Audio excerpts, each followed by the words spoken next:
In 2024, I and my team, we roll out a webinar that is positioned to actually help fish farm owners do better in the aquaculture business. And from those that filled that form, we had about over 500 farmers. Then we began to put a call through to understand why did they enroll for this webinar at this time.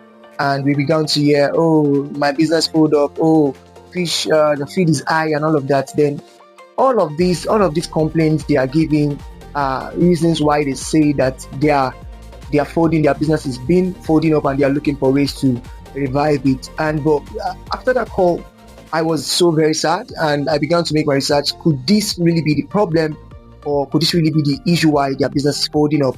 And there are 5 important things that we come up with our research to see that no, this is the major reason why these businesses keep failing. The first thing we find out that make these farmers fail is lack of financial structure. You see, many of these farmers, they don't track their real costs, they don't even know their profit margin, they don't know how to manage cash flow, and they keep complaining that, oh, blaming the input suppliers, saying feed is high and all of that. So these are real issues. Lack of financial structure is one of the key things that we notice why these farms are folding up. So if they can't manage cash flow, they don't know their real costs, they can't even calculate their profit margin correctly, they will continue to fold up. And you hear statements like this from farmers that I sold fish so I made profit, whereas they are just recycling capital and not generating profit. So these are underlying real issues that we need to deal with from the grassroots, and that is why you are here today listening today, so that you can adjust some of this in your business. If you are already in one, or if you're just starting, you can know what not to do and what to do rightly in the business. Number 2 reason why these farms keep failing or folding up is they have a poor production planning. And I'm going to teach on the principles of aquaculture, and principle number 2 is planning. See, if you don't plan your stocking density, you don't plan your harvest cycles, you don't plan feeding, you don't properly plan how to make consistent income, you don't plan your batch cycles, this farm will continue to fold up and they'll keep failing. So we notice that they don't properly plan their production, and these are part of the issues why these farms keep folding up. Every time we reach out to them, we analyze, and poor production planning is a real issue that needs to be solved when it comes to aquaculture business. Number 3 reason why these farms keep failing in Africa is due to poor market strategy.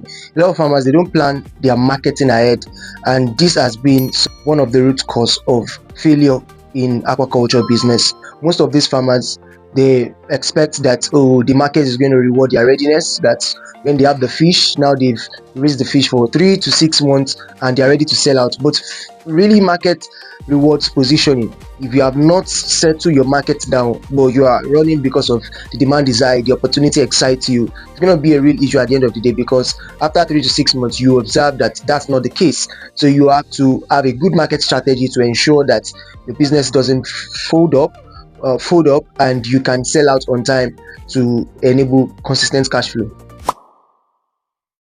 The 4th amazing reason why these farms keeps failing is because of lack of data and measurement. And this is one of the things that we've been preaching for a while, that without data, which is going to be your secondary output when you are undergoing your production cycle, you can't make proper decision. So because they don't keep their data, they don't keep their records, and from the interview we see that a lot of farmers don't even know what records to keep, and we are going to make justice, so we are going to give justice into data and record keeping, so that you can also avoid these mistakes that farmers keep making, and you can build a sustainable aquaculture business. The 5th reason we observe why this farm keeps failing is because they make emotional decision. Emotional decision making is very expensive, because these things like panic selling, overfeeding, expanding too early can be costly if you are not making those decisions logically or with data. So sometimes you see that these farmers, they ignore early warning signs that shows up their production cycle, and they really want to build a successful business, aquaculture business, that way. So these emotional decisions lead to a lot of downfall in business today, and decision making is one of our 4th principle of aquaculture that's going to be taught, and stay tuned and follow deeply, so that you can learn all there is to start, build and scale a successful and sustainable aquaculture business. The number 6 reason why we observe that these farms keep failing is due to poor operational strategy and inputs. And what do I mean is that it's very hard to find loyal workers, and if you even found one, the big question is, can this person really manage the technical aspect of the farm? Are they good in record keeping data? Are they good in management skills? Are they disciplined to handle day-to-day operations? So these are really some gaps that a lot of farmers are facing when it comes to hired talent on the farm. We've recruited talent, we've worked with farmers, we've sent talent to farmers, and it's so hard to find real talent that could manage all of this or have a all-round skills when it comes to aquaculture operations as a whole, or understood the systems around aquaculture business. So operational strategy and input is one of the big gaps why fish farms keep failing in Africa.